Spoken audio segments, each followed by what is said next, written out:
Hello everyone, আসসালামু আলাইকুম। কেমন আছেন সবাই? আজ আমি আপনাদের সাথে শেয়ার করব সোনালী মুরগি কিভাবে রান্না করতে হয় ঘরোয়া উপকরণ দিয়ে, খুবই সহজভাবে, তেলে ভাজা ছাড়া। তাহলে চলুন দেখা যাক।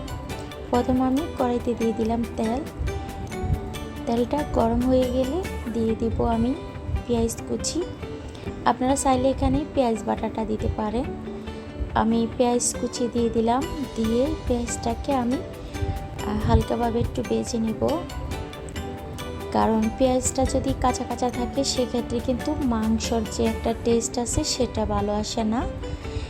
এই যে এখন আমি দিয়ে দিব আদা বাটা আর রসুন বাটা 2 টেবিল চামচ, আর এখানে দিয়ে দিব আমি জিরা গোলমরিচ বাটা 2 টেবিল চামচ। আমি এখানে জিরা গোলমরিচ বাটা দিয়েছি, আপনারা চাইলে গুঁড়োটা দিতে পারেন।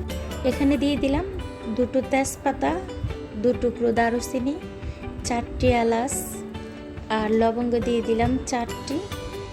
দিয়ে তারপর আমি দিয়ে দিলাম সামান্য একটু ফানিটা দিলে কিন্তু পেঁয়াজটা বা মশলাটা নিচে লেগে যায় না, সেজন্য আমি ফানিটা দিয়ে দিলাম লবণ, হলুদ গুঁড়ো আমি আমার মতো করে দিয়েছি, আর এখানে দিয়ে দিলাম লাল মরিচ গুঁড়ো। সব কিছু আমি দিয়ে এখন দিয়ে দিলাম ধনিয়ার গুঁড়ো, দিয়ে আমি মশলাটাকে কষিয়ে নিব যতক্ষণ আমার পানিটা শুকিয়ে মশলার উপরে তেল ছেড়ে না আসছে, ততক্ষণ আমি মশলাটাকে কষিয়ে নিব চুলার হিটটাকে মিডিয়ামে রেখে। অনেকে বলে যে মশলার সাথে কাঁচা মাংস দিলে কিন্তু মাংসটা একটু ফ্যাকাশে হয়ে যায়, তাদের উদ্দেশ্য বলছি আপনারা যত বেশি পারবেন মশলাটাকে কষিয়ে নেবেন, কারণ মশলাটা কষানোর মধ্যেই কিন্তু আমাদের মাংসের টেস্টটা লুকিয়ে থাকে।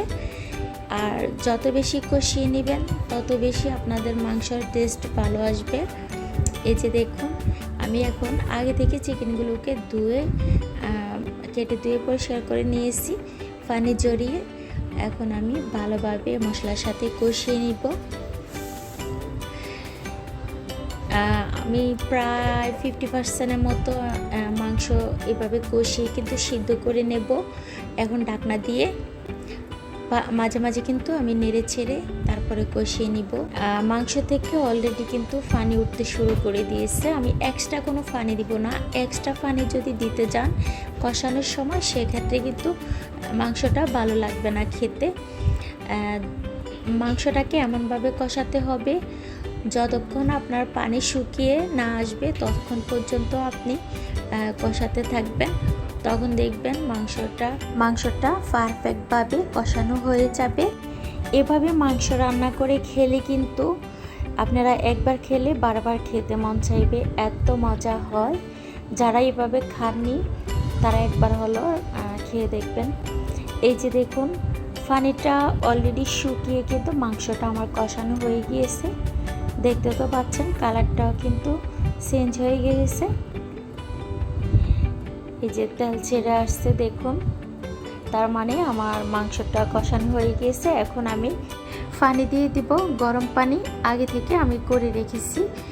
মাংস রান্নার ক্ষেত্রে গরুর মাংস হোক বা মুরগির মাংস হোক, আপনারা কিন্তু গরম পানিটা দিবেন কষানোর পরে, তখন দেখবেন মাংসটা দ্রুত সিদ্ধ হবে। আর কম পানি দিলে কিন্তু মাংসটা সিদ্ধ হয়ে যাবে, কোনো টেনশন করা লাগবে না যে মাংসটা সিদ্ধ হবে কি না, পানি বেশি হয়েছে না কম হয়েছে।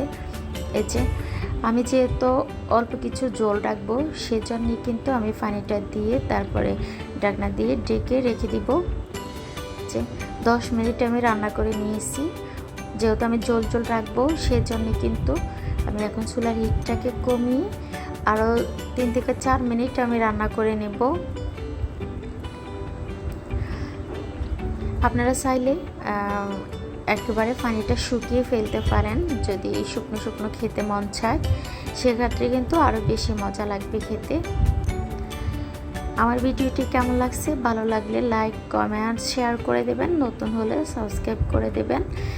আপনার একটা লাইক, একটা শেয়ার কিন্তু অন্য আরেকজনের কাছে পৌঁছে দিতে সাহায্য করে।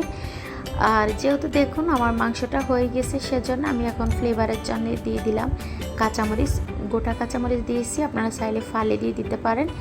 আমার বাচ্চারা ঝাল একদম পছন্দ করে না, আমি এখন চুলাটা বন্ধ করে মাংসটা এখন চুলার উপরে রেখে দেব। হয়ে গেছে আমার মাংস রান্না। সবাই ভালো থাকবেন, আজ এই পর্যন্ত, আল্লাহ হাফিজ।